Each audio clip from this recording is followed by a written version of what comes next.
Lord knows they haven't been able to now for 2 years. Is there reason to believe they will take other steps, like maybe a draft pick, to try and address that quarterback situation? They'd certainly have to consider it, Greeny. I mean, to Ed's point, it is not something they do. Since the Troy Aikman pick in '89, they've only taken one quarterback before the 4th round, and that was Quincy Carter in 2001. So it's not something they do. But, you know, I talked to Todd Archer, our Cowboys reporter, a lot. We talk about the situation a lot, exchange notes. He pointed out they went 30 years without drafting an offensive lineman in the 1st round. Then they did it 3 times in 4 years. So they can change up. Look, they'd have to consider it because if you get to the draft, if they franchise him on March 9th, that's a placeholder. That allows them more time. They have until July 15th to work out a long-term deal. But if you get to the draft in late April and you're confronting the possibility that he is going to play another year on the franchise tag and then leave in free agency next year when the franchise tag would get to $52 million, then you have to consider it because you have to be thinking beyond just this year. Everything the Cowboys are saying says that they want to keep him. He wants to be there. There's a deal to be done, and I think they eventually get there. But if they don't get there by late April, I think Ed's point is a good one. They would have to at least look at that possibility. Here's the thing, though, Dan. When you say he wants to do a deal, they want to do a deal, and we have reason to believe they'll get it done. Yes. We have been saying exactly that for 2 years. I mean, literally exactly those 3 phrases have been spoken on this program 1 trillion times in the last 2 years, and it continues not to happen. So, Torrey Smith, let me come. We haven't heard from you yet this morning. What is your perspective as we go through this exercise yet again with Dak Prescott in Dallas? They should have signed him 2 years ago, and they should sign him tomorrow. You know, you're talking about a guy who is an elite talent. Dak Prescott has the exact same quarterback rating as the other quarterback in Texas, Deshaun Watson, yet he's constantly disrespected. No one questions his value or if he should be paid. And Dak Prescott proved when he was gone that he was a major piece of this offense, and it goes beyond simply the field. His leadership and the way the team rallied around him, that was missing. So, Dallas, don't mess this up again. You have your guy. Take care of him. He has the opportunity to bounce back. They're already paying Amari Cooper, and he has weapons around him. It's hard to find an elite quarterback. And you have a guy, they don't just grow on trees. Pay him, take care of him, and move forward with Dak Prescott as your future. That is quite a number. You just referenced it, and Hembo's got it up on the screen. The same exact career QBR as Deshaun Watson. And Watson is the 2nd highest paid player in the National Football League, and Dak is where he is. My former Cowboy is Marcus Spears. I saw you nodding along. What do you think, Swagoo?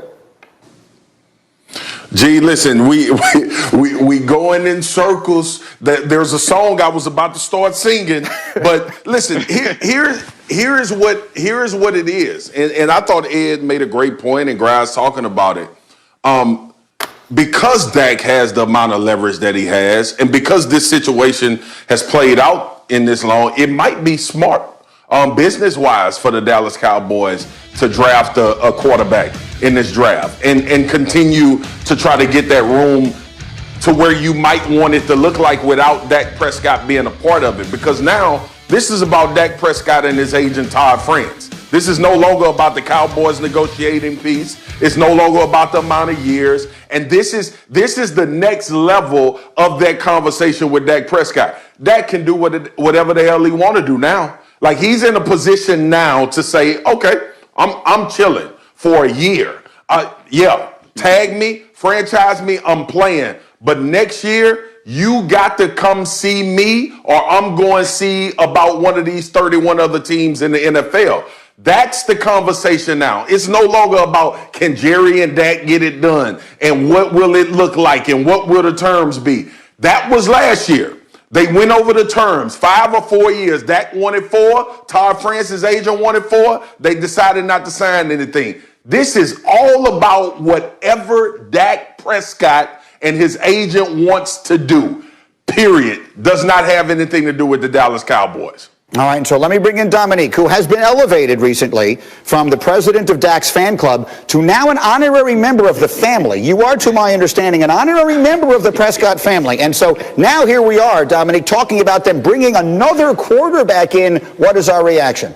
Well, yeah, thanks to Brother Tad, I am now a cousin of the family, and I support everything that Spears just said, because what Marcus is explaining is leverage, and leverage is about your alternative. At the end of this season, the alternative for the Cowboys is no quarterback. The alternative for Dak Prescott is I can go to any team I want that'll pay me whatever I tell them to pay me. So who is more scared of the end of this cliff right now? No one is more scared than the Cowboys. Dak should probably be welcoming the idea of playing under another franchise tag, because aside from this injury he had last year, he's never missed a game. He'll be healthy and he'll ball out, and then he'll be a free agent and he can decide to go somewhere else and maybe take less to win a championship in another organization that's better built, or go and make all the money he possibly can make. So to me, it feels like they've really messed the situation up, which we've all said up until this point. What's that finger mean, Graziano? You got a finger? Go ahead. Where is the evidence that he would consider taking less?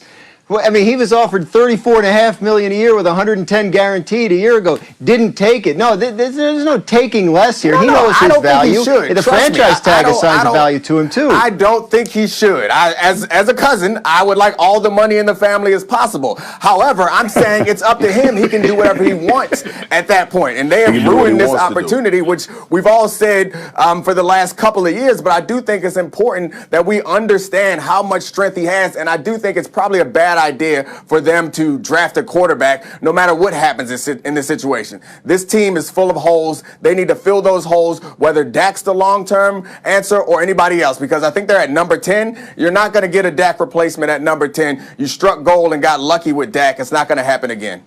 Yeah, number 10 is exactly where the Cowboys currently sit in round one. All right, I'll leave it there for the moment. We are just getting started on a very busy day. There's more football as we continue. Coming up, starting to sound like the Steelers are ready to run it back with big season and beyond. And, of course, much more on yesterday's accident and what lies ahead for Tiger Woods, with a variety of guests who will join us as we continue live. You're watching Get Up on ESPN.